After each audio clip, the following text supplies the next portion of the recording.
Les cours de Monsieur Petit. Un modèle de l'atome adapté à la classe de 3e. De façon générale et en première approche, un modèle consiste à mettre en relation des éléments du monde matériel, tels que des objets ou des événements observables, avec des éléments du monde théorique, tels que des lois, des relations, des concepts ou bien encore des représentations. Un modèle est alimenté par des observations, des expériences ou des mesures.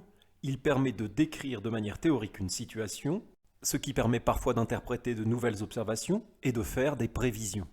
Dans cette vidéo, nous allons voir quel est le modèle de l'atome le mieux adapté à la classe de 3e.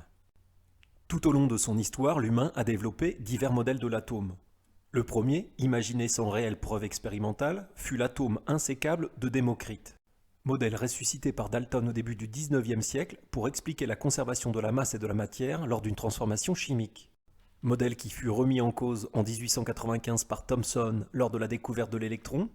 Il proposa alors un nouveau modèle qui dut à son tour évoluer lors de la découverte de la structure lacunaire de l'atome en 1911 par Rutherford.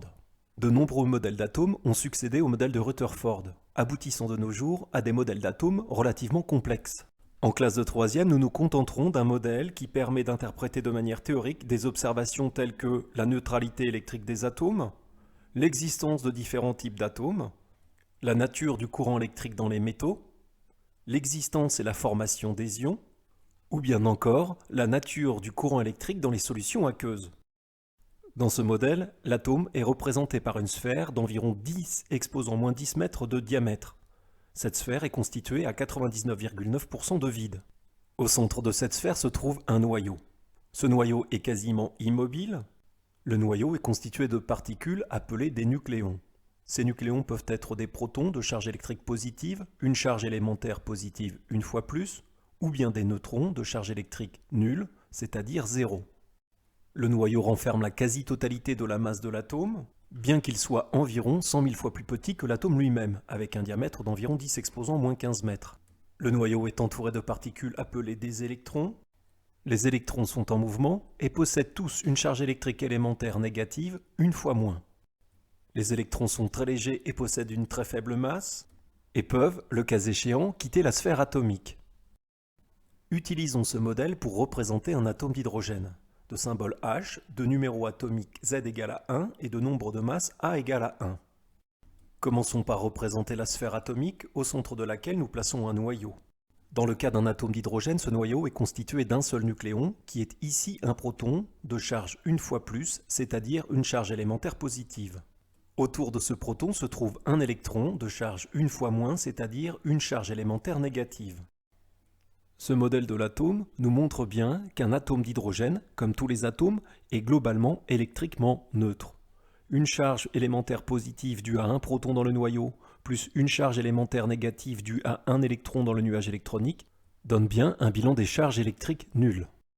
Utilisons à présent ce modèle pour représenter un atome de carbone de symbole C majuscule, de numéro atomique Z égale à 6 et de nombre de masse A égale à 12.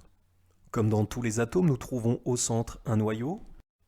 Dans le cas d'un atome de carbone, ce noyau est constitué de 12 nucléons, dont 6 protons de charge électrique chacun une charge élémentaire positive une fois plus, et 6 neutrons de charge électrique nulle, c'est-à-dire 0. 6 protons et 6 neutrons font bien un total de 12 nucléons. Autour de ce noyau se trouvent 6 électrons en mouvement, chacun de charge électrique élémentaire négative, notée une fois moins. À nouveau, cette représentation de l'atome nous permet d'établir un bilan des charges électriques nulles. Les 6 charges positives apportées par les 6 protons étant annulées par les 6 charges négatives apportées par les 6 électrons. L'atome est neutre. Il est important de retenir qu'il existe différents modèles de l'atome. Qu'en classe de 3e, un atome peut être modélisé comme une sphère d'environ 10 exposant moins 10 mètres de diamètre, sphère constituée à 99,9% de vide, au centre de laquelle se trouve un noyau constitué de nucléons. Autour de ce noyau, nous pouvons trouver un ou plusieurs électrons, chaque électron possédant une charge électrique élémentaire négative notée une fois moins. Le nombre d'électrons varie d'un type d'atome à l'autre, ici 3 électrons pour l'atome de lithium de numéro atomique Z égale à 3. Les nucléons présents dans le noyau sont eux de deux types, soit des protons de charge électrique élémentaire positive une fois plus, ou des neutrons de charge électrique nulle. Dans tous les cas, l'atome modélisé doit posséder autant d'électrons négatifs que de protons positifs. En effet, tous les atomes sont électriquement neutres.